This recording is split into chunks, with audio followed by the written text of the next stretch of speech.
जिन हरिशंकर तिवारी को लोग mafia don बताते रहे, उनके खिलाफ कभी कोई आरोप सिद्ध नहीं हुआ। ये हरिशंकर तिवारी की कुव्वत थी कि जेल के भीतर से लड़ने के बाद भी चुनाव जीत गए। सूबे में सरकार किसी भी पार्टी की रही हो, लेकिन हरिशंकर का मंत्री पद पर सरकार में रिजर्व रहा। नमस्कार, मैं खुशी और आप देख रहे हैं जनक बार का स्पेशल सेगमेंट कहानियां।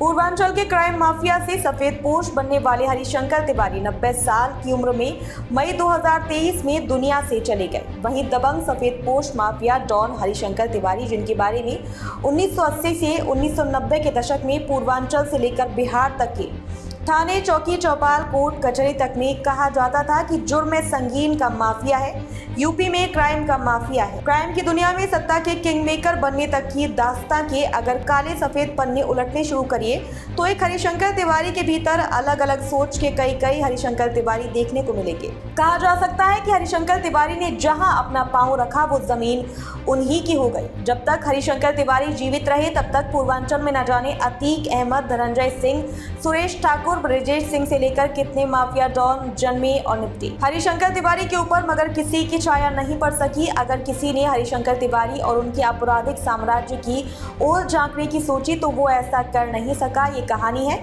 उन्हीं हरिशंकर तिवारी की जो माफिया डॉन पहले बने और बाद में सफेद पोश का चोला ओढ़ लिया ताकि कोर्ट, कचहरी, थाने, चौकी के चक्करों से महफूज रह सके। कानून के शिकंजे से गर्दन महफूज रखने को पुलिस की नस कब, कहां, कौन सी और कैसे दबा कर रखनी है, हरिशंकर तिवारी इसके समझिए हेडमास्टर हो चुके थे। अब जब 90 साल की उम्र में ऐसे हरिशंकर तिवारी इस इंसानी दुनिया में नहीं रहे तो ऐसे मौके पर याद आना लाजमी है कि 1980 के दशक में उनकी जरायम की जिंदगी की शुरुआत के कुल पन्ने पलट कर पढ़ना, उन्हीं हरिशंकर तिवारी की जिंदगी के काले स्याह पन्ने पढ़ने की जरूरत। 1980 के दशक के मध्य में जिनके हस्तक्षेप की पूर्वांचल में सरकारी परियोजनाओं की शुरुआत होने के साथ ही बोलने लगी थी तूती। इन्हीं हरिशंकर तिवारी के खौफ का आलम सरकारी महकमों पर इस कदर था कि हरिशंकर तिवारी को किसी सरकारी विभाग के अफसर से ठेके वगैरह मांगने जाने की जरूरत तो मानो जीरो हो चुकी थी। कौन से ठेके का टेंडर कब और कैसे किस रेट पर खुलना है, ये सब तक हरिशंकर तिवारी ही तय करेंगे। पर्दे के पीछे रहकर तो फिर भला अब ऐसे हरिशंकर तिवारी के जबड़े में पहले से ही फंसे करोड़ों के किसी सरकारी टेंडर पर भला किसी और की नजर पड़ पाने का सवाल ही कहा बाकी रह जाता था। कह सकते हैं कि सरकारी टेंडर्स के काले कारोबार ने ही हरिशंकर तिवारी को माफिया डॉन बना डाला था। सरकारी ठेकों में वर्चस्व की खूनी लड़ाई शुरू हो गई तो इटली में जन्मा गैंगवार सा खूंखार नाम पूर्वांचल में भी आदमकार। कहने को भले ही यूपी की आपराधिक दुनिया में गैंगवार शब्द का खुलकर इस्तेमाल गाजीपुर और वाराणसी में भी हो चुका था, मगर असल में गैंगवार का डराने वाला असली रूप तो गोरखपुर में ही देखने को मिला था। वो गैंगवार जिसमें पहली बार इन्हीं हरिशंकर तिवारी का नाम सुर्खियों में आया था जब हरिशंकर तिवारी ने ठान लिया कि अब पूर्वांचल के अपराध जगत में उन्हें ललकारने वाला कोई नहीं है, तो उन्हें एहतियातन खुद को सुरक्षित करने के लिए सफेद पोश बनने की जुगल तलाश ली। लिहाजा वे कभी इस पार्टी और कभी उस पार्टी के नाव पर सवार होने लगे। धीरे धीरे वो भी दिन आ गया कि जो हरिशंकर तिवारी सत्ता के सहारे खुद की गर्दन जरायम की दुनिया में सुरक्षित करने की जुगाड़ तलाश करते थे, हालात पलटे तो अब वही सत्ता हरिशंकर को अपने काम का समझकर उनकी तलाश में उनके पीछे पीछे घूमने लगी। इसलिए क्योंकि तब के जमाने में राजनीति के मठाधीश जान समझ चुके थे कि जहां हरिशंकर तिवारी होंगे वहां उस राजनीतिक दल की हार का तो कोई चांस बाकी रहेगा ही नहीं।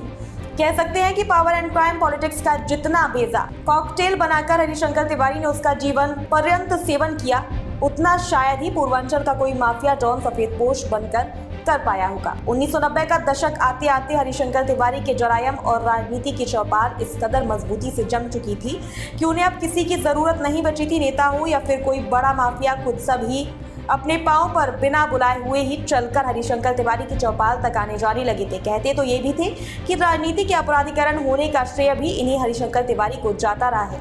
हरिशंकर तिवारी के हनक का अनुमान अपराध जगत और राजनीति से जुड़े लोगों को साल 1985 में तभी लग गया था जब जेल के भीतर बंद रहते हुए भी वे चुनाव जीत गए थे। बताते हैं कि हरिशंकर तिवारी उस जमाने में देश के ऐसे पहले माफिया डॉन सिद्ध हो चुके थे जिसने जेल के भीतर रहकर चुनाव जीत लिया था। साल 1985 के उन चुनावों में हरिशंकर तिवारी निर्दलीय प्रत्याशी के रूप में पहली बार इलेक्शन जीते थे। उन्होंने कांग्रेस के मार्कंडेय को तब 21,728 वोटों से हराया था। वो सीट थी चिल्लूपार विधानसभा सीट, जिससे पहली बार जीतकर हरिशंकर तिवारी यूपी विधानसभा के भीतर पहुंचे थे। 1970-1980 के दशक में एक वो दौर भी आया जब तत्कालीन प्रधानमंत्री इंदिरा गांधी के खिलाफ जेपी और उनके समर्थकों ने मोर्चा खोल रखा था, मगर तब भी पूर्वांचल में सब कुछ एकदम अलग ही चल रहा था। वहां माफियाओं की खूनी लड़ाई शुरू हो चुकी थी। हरिशंकर तिवारी की एक काबिलियत ये भी थी कि उन्होंने राजनीति की हर बाजी हमेशा मैदान में सामने आकर खेली, मगर अपराध की जिंदगी में वह हमेशा पीछे रहे। आगे उन्होंने हमेशा अपने मुंह लगे गैंगस्टर और शार्प शूटर ही किए। लिहाजा ऐसे में हरिशंकर तिवारी के ऊपर कोई लाख चाहकर भी सीधे सीधे उंगली उठाने की हिम्मत नहीं कर सका। अब तक के लिए बस इतना ही। फिर होगी आपसे मुलाकात कहानियां के एक और एपिसोड के साथ। तब तक के लिए नमस्कार और देखते रहिए जनक बार का स्पेशल सेगमेंट कहानियां।